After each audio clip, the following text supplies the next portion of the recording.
असल में उन्होंने सिलेबस नहीं काटा। हाँ समझ रहे हो ना, हाँ तुम्हारा कटा है बेटा, वो चीजें ठीक थी। तो मैं कहता हूँ उन्हें उन्हें पढ़ने में मजा आता था, वो चीजें ठीक थी। तुम खुश क्यों 3 चैप्टर कट गए? अरे भैया जो बच गए ना उसमें से ऐसा पूछेगा ना घुस घुस के, समझ नहीं आएगा कहां। सुनिएगा ध्यान से, एक ऐसा चैप्टर जिसकी औकात नहीं थी।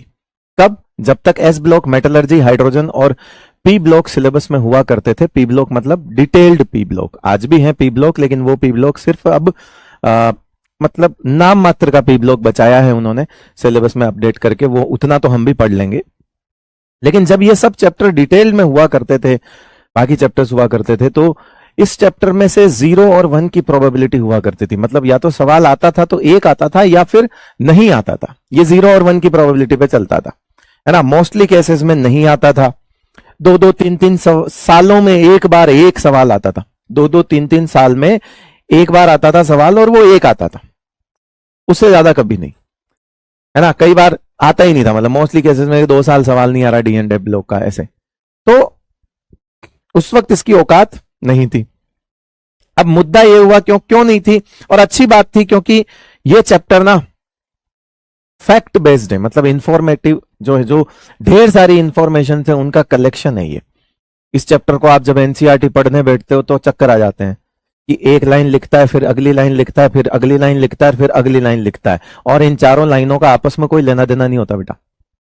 ये चारों लाइनें आपको एक इंफॉर्मेशन दे देता है। मतलब ऐसा कि जयपुर में आज हुई बारिश, फिर कह रहा है कि आज की मतलब फिर दूसरे बोलते हैं कि उत्तर प्रदेश में ये हो गया, फिर इधर बोलेगा दिल्ली में ये हो गया। आपस में कोई लेना देना नहीं है, खबरें चल रही हैं, और इन खबरों से वो सवाल बना लेते थे। तो पहले तो बनाते नहीं थे, उन्हें भी पता है कि यार ऐसे चैप्टर से क्या कॉन्सेप्ट का सवाल बनाएंगे, एकदम फैक्ट बेस्ड है, इंफॉर्मेटिव जो है चैप्टर है। प्रॉब्लम कहां हुई? प्रॉब्लम यहां हुई कि सिलेबस कटा। एक्चुअली सिलेबस नहीं कटा, बच्चे खुश हुए और सिलेबस कट गया।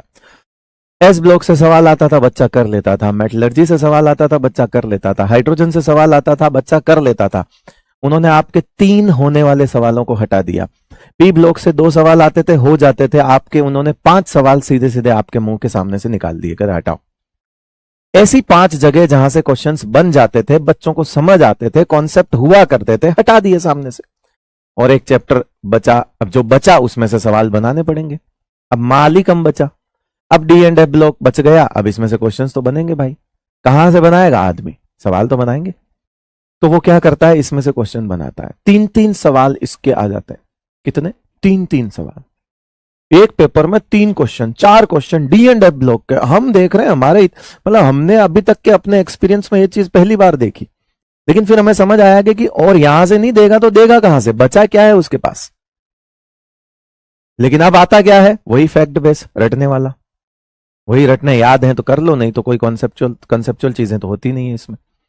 असल में उन्होंने सिलेबस नहीं काटा। हाँ समझ रहे हो ना, हाँ तुम्हारा कटा है बेटा, वो चीजें ठीक थी। तो मैं कहता हूं उन्हें पढ़ने में मजा आता था, वो चीजें ठीक थी। तुम खुश क्यों 3 चैप्टर कट गए? अरे भैया जो बच गए ना उसमें से ऐसा पूछेगा ना घुस घुस के, समझ नहीं आएगा कहां से पूछ रहा है। तो डरा नहीं रहा हूं, सच्चाई बता रहा हूं। अगर इस सच्चाई से किसी को डर लगता है तो फिर एक अलग बात है, लेकिन सच यही है कि ये इंफॉर्मेटिव चैप्टर है, ये फैक्ट बेस्ड चैप्टर है। इनफैक्ट मैं अगर आपसे कहूं 12th क्लास में अब अगर कोई कॉन्सेप्चुअल चैप्टर बचा तो वो सिर्फ कोऑर्डिनेशन है इनऑर्गेनिक केमिस्ट्री में, वो हम पढ़ चुके हैं। अब जो चैप्टर हम पढ़ेंगे वो सब रटने वाले हैं। रटने वाले मतलब ऐसा नहीं है उसमें चीजें होंगी, जहां समझने की होगी मैं समझाऊंगा, पर बेटा 60-70% चीजें फैक्ट्स ही हैं, है ना, कि ऐसा होता है बस ठीक है।